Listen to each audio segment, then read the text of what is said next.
हम देवेंद्र के पास एक बार चल लेते हैं। देवेंद्र, बताइए क्या तस्वीरें आपके पास हैं? पीएम कब तक पहुंचेंगे, क्या जानकारी मिल रही है?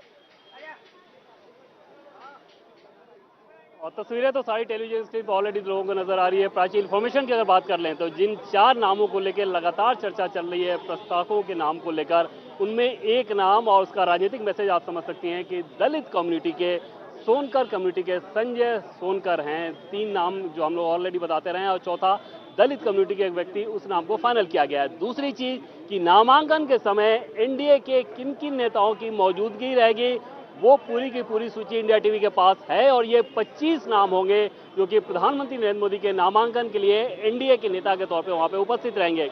इन सारे नामों को अगर देखें हो तो फिर इसके राजनीतिक मैसेज पे बात करेंगे। पहले मैं आपको नाम पढ़ के बताऊं। बीजेपी की तरफ से बीजेपी के राष्ट्रीय अध्यक्ष जेपी नड्डा, राजनाथ सिंह, अमित शाह, उत्तर प्रदेश के मुख्यमंत्री योगी आदित्यनाथ, महाराष्ट्र के मुख्यमंत्री एकनाथ शिंदे, कुणाल संगमा मेघालय से, प्रफुल्ल पटेल महाराष्ट्र से, एनसीपी के नेता रामदास अठवाले आरपीआई, इसके अलावा केंद्रीय मंत्री हरदीप पुरी जो कि सिख कम्युनिटी के हैं, उनको सिख कम्युनिटी के रिप्रेजेंटेटिव के तौर पे बुलाया गया है, उनको केंद्रीय मंत्री के तौर पे नहीं, वो वहां पे मौजूद रहेंगे। चंद्रबाबू नायडू, समझा जा सकता है कि आंध्र प्रदेश में बीजेपी की इस बार कितनी उम्मीदें हैं, और न सिर्फ अपनी सीटें बल्कि सहयोगी के सीटों को लेकर अपनी बीजेपी बहुत आशान्वित है आंध्र प्रदेश में। वहां से चंद्रबाबू नायडू आएंगे, और पवन कल्याण जो कि आंध्र प्रदेश की पार्टी है जनसेवा, उनके नेता यहाँ पे आएंगे। जीतन राम मांझी जो कि माझी कम्युनिटी के बिहार के नेता हैं, वो यहाँ पर मौजूद हैं। उपेंद्र कुशवाहा मौजूद रहेंगे जो कि कुशवाहा कम्युनिटी के नेता हैं। इसके अलावा डॉक्टर संजय निषाद जो कि उत्तर प्रदेश के नेता हैं, निषाद पार्टी के, और अनुप्रिया पटेल यहाँ पर रहेंगी अपना दल की। ओम प्रकाश राजभर यहाँ पर मौजूद रहेंगे, और राजभर के वोट के हिसाब से अगर समझेंगे तो पूर्वांचल में कितना बड़ा फायदा है बीजेपी के लिहाज से, पिछले चुनाव में समझ में आया था जब बीजेपी को सपा बसपा गठबंधन और उसमें राजभर जुड़ गए थे, तो उसके कुछ सीटों पर उसका जो नुकसान हुआ था। इसके अलावा जयंत चौधरी होंगे, अंबुमणि रामदास होंगे, जी के वासन हैं, देवनाथन यादव हैं, तुषार वेल्लापल्ली हैं, अतुल बोरा हैं असम से, प्रमोद बोरा हैं असम से, पशुपति पारस और भूपेंद्र चौधरी जो कि यूपी बीजेपी के अध्यक्ष के तौर पर यहाँ पे मौजूद रहेंगे। ये 25 नाम ऐसे हैं जो कि प्रधानमंत्री नरेंद्र मोदी के नामांकन के लिए वहां पर मौजूद रहेंगे, और 4 प्रस्तावकों को लेकर बाकायदा गहन मंथन किया गया, और उस गहन मंथन के बाद इन 4 प्रस्तावों के नाम को तय किया गया। 4 सेट में हम सभी जानते हैं कि नामांकन दाखिल करना होता है। नामांकन आप एक सेट में भी दाखिल कर सकते हैं, लेकिन प्रिकॉशन के तहत 4 सेट में रखा जाता है, और अगर कोई इंडिपेंडेंट खड़ा होता है तो उसे 10 प्रस्तावों की जरूरत होती है। अगर कोई सांसद खड़ा होता है, सिटिंग सांसद खड़ा होता है, तो उसे सिर्फ 1 प्रस्ताव की जरूरत होती है, यानी कि चारों सेट के लिए एक एक प्रस्तावक होंगे, और उस आधार पर 4 सेट में प्रधानमंत्री नरेंद्र मोदी आज नामांकन दाखिल करने वाले हैं। तो कुल मिलाकर एनडीए के बुके के हिसाब से देखें तो वाराणसी में तमिलनाडु के एनडीए नेताओं को भी बुलाया जा रहा है, आंध्र प्रदेश के नेताओं को भी बुलाया जा रहा है, असम के नेताओं को भी बुलाया जा रहा है, उत्तर प्रदेश के तो है ही, बिहार के नेताओं को भी बुलाया जा रहा है, मेघालय के नेताओं को भी बुलाया जा रहा है। तो एक कंप्लीट बड़ी पिक्चर देने की कोशिश की गई है अलायंस के मामले में। और आपको ध्यान होगा कि ये इस नैरेटिव को लेकर बीजेपी तब ज्यादा सजग, तब ज्यादा अलर्ट और तब ज्यादा चिंतित नजर आई थी जब अपोजिशन ने एक इंडी नाम से एक अलायंस बनाया, और ये दिखाने की कोशिश की कि एक बड़ा समूह उसके पास है जिसके पास सभी दल वहां पे जा रहे हैं। और उसके ठीक बाद बीजेपी ने दिल्ली में एक बैठक की थी, और वहां पे 36-37 एनडीए के घटक दलों को बुलाया गया है, इसमें बहुत सारे छोटे छोटे दल भी थे, लेकिन उनको बुलाकर उस नैरेटिव को भी काउंटर करने की कोशिश की गई। क्योंकि जो फ्लोटिंग वोटर्स होते हैं वो आमतौर पर चुनाव में देखा गया है कि वो नैरेटिव के हिसाब से गवर्न होते हैं, और वहां पर किसी भी राजनीतिक दल के लिए ये बहुत जरूरी होता है कि उस नैरेटिव को आप उसी हिसाब से काउंटर करें, और सामने वाले के नैरेटिव को अपने ऊपर हावी ना होने दें, अन्यथा फ्लोटिंग वोटर्स का नुकसान हो सकता है। और उसका बखूबी ध्यान बीजेपी और प्रधानमंत्री नरेंद्र मोदी ने रखा। और आज जैसा कि पहले मैंने आपको बताया कि चाहे प्रस्तावकों की बात कर लें या एनडीए नेताओं की मौजूदगी की बात कर लें, ये एक बड़ा बुके, बड़ा समूह बनाया गया है, ताकि इस बिग पिक्चर को सिर्फ काशी के लिए नहीं, सिर्फ यूपी के लिए नहीं, बल्कि पूरे देश में मैसेज दिया जाए इस बिग पिक्चर के सहारे। और जो जिन जिन सीटों पर अभी चुनाव होना बाकी है, उन सीटों पर भी उसी रूप में माहौल बनाया जाए, और ये दिखाया जाए कि एनडीए एकजुटता के साथ इस चुनाव को लड़ रही है। और प्रधानमंत्री नरेंद्र मोदी जब खुद नामांकन कर रहे हो तो समझा जा सकता है कि हर एक शॉट, हर एक पल, हर एक मैसेज कितना महत्वपूर्ण हो जाता है बीजेपी के लिहाज से, एनडीए के लिहाज से, और उसी मैसेज को यहाँ पे दिया जा रहा है। प्राची,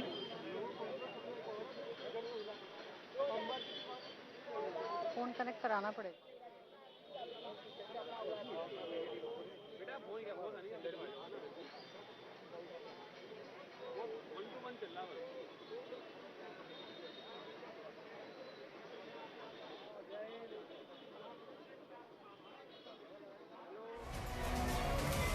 यहाँ तो फिलहाल यहाँ पे कचहरी के बाहर की स्थिति को आप देखें तो बहुत सारे लोगों का यहाँ पे जमावड़ा हुआ पड़ा है और ये इंतजार कर रहे हैं प्रधानमंत्री नरेंद्र मोदी के आगमन का। और पिछले 2 दिनों की अगर बात करें तो कल दोपहर बाद लगभग 3:30 बजे जैसे प्रधानमंत्री नरेंद्र मोदी काशी आए हैं, यहाँ पर ऐसा लग रहा है कि हर एक काशीवासी सड़क पे उतरा हुआ है और सड़क पे उतरकर वो कोई ना कोई ऐसी कोशिश करना चाहता है जिससे वो ये दिखा सके कि वो प्रधानमंत्री नरेंद्र मोदी के इस मुहिम में उनके साथ खड़ा नजर आ रहा है। कल रोड शो पे भी हमने देखा कि एक बड़ा हुजूम उसी रूप में नजर आ रहा था। और आज यहाँ नामांकन के समय भी ऐसा नहीं है कि इन लोगों को यहाँ लाने के लिए बीजेपी ने कोई मशक्कत की हो, बीजेपी ने कोई योजना बनाई हो। जिनको जैसे जो जानकारी मिल रही है उसके हिसाब से लोग यहाँ पर आए हुए हैं और फिलहाल प्रधानमंत्री नरेंद्र मोदी हालांकि यहाँ पे नहीं पहुंचे हैं। जो नामांकन का शुभ मुहूर्त है वो शुभ मुहूर्त 11:40 के लगभग निकाला गया था और 11:30 से 11:50 का एक टाइम फ्रेम है। उस टाइम फ्रेम को तय किया गया था नामांकन के लिहाज से। और हम सभी जानते हैं कि प्रधानमंत्री नरेंद्र मोदी जो कि सनातन के हर एक मूल्यों का बहुत ज़्यादा पालन और आदर करते हैं, उसी लिहाज से इस शुभ मुहूर्त को भी निकाला गया था। और पहले ये कोशिश ये की जा रही थी कि नामांकन और रोड शो दोनों एक दिन हो, फिर उसके बाद मुहूर्त के लिए नामांकन के लिए अलग तारीख रखी गई और रोड शो के लिए अलग तारीख रखी गई। और उस लिहाज से फिलहाल काशी इंतजार कर रहा है अपने एक उम्मीदवार के नामांकन का, उस उम्मीदवार के नामांकन का जिनको पिछले 2 चुनाव में लगातार बढ़त के हिसाब से वोट कर रहा है। 2014 से 2019 की अगर बात करें तो जीत का मार्जिन तो बढ़ा ही, बीजेपी के अपने वोटों की जो संख्या थी उसमें भी तकरीबन 85-86 हज़ार के आसपास नरेंद्र मोदी के वोट में इजाफा हुआ था।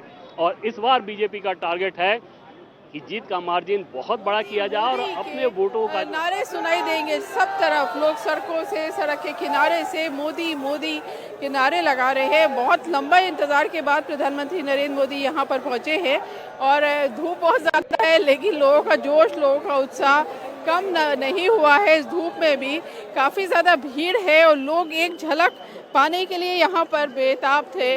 आप लोग देख पाए, आप बहुत देर से परेशान थी। जय जय श्री राम। अच्छा लगा, देख लिया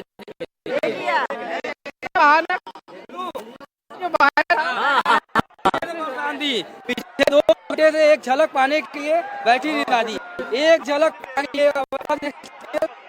की अवस्था है। इसी बात में आप समझ सकते हैं कि मोदी की क्या लहर है। फिर इस बार 3 बार कीजिए तो एक रिकॉर्ड तोड़ जीत होगा। क्रीम नहीं लगाएंगे तो क्रीम लगाएंगे। हर हर मोदी, हर हर मोदी। तुम किसको देखते मोदी जी का स्वागत है। पहले कभी देखा था उनको? आज देख लिया, दिख पाए?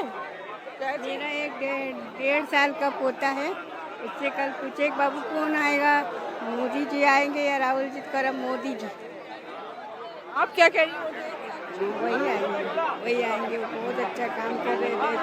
वजह ये क्या मतलब कह रहे हैं कि मोदी जी आएंगे, उसके पीछे मोदी जी देश के लिए इतना कुछ कर रहे हैं, जनता के लिए इतना कुछ मोदी कर जी रहे बहुत हैं। काम किए हैं, आतंकवाद पे काम किए हैं, जो है कि आतंकवाद खत्म करने का 38 राइफल विमान आया है जो है कि उस पर जो है कि काम कर रहे हैं, जो है कि बहुत काम कर रहे हैं। बहुत अच्छा बनारस हो गया, पहले से व्यापारियों को बहुत फायदा हो रहा है, जो कि बिजनेस चल रहा है यहाँ बनारस के। हाँ, बनारस में जो काम हुए उससे क्या लोग की जिंदगी क्या बहुत फायदा हुआ है उसमें, जो है कि जैसे बहुत सी बिजनेस नहीं चल रहा तो उनके वजह से पर्यटक यहाँ आने लगे, उसके वजह से बिजनेस अच्छा चल रहा है यहाँ पे लोगों का।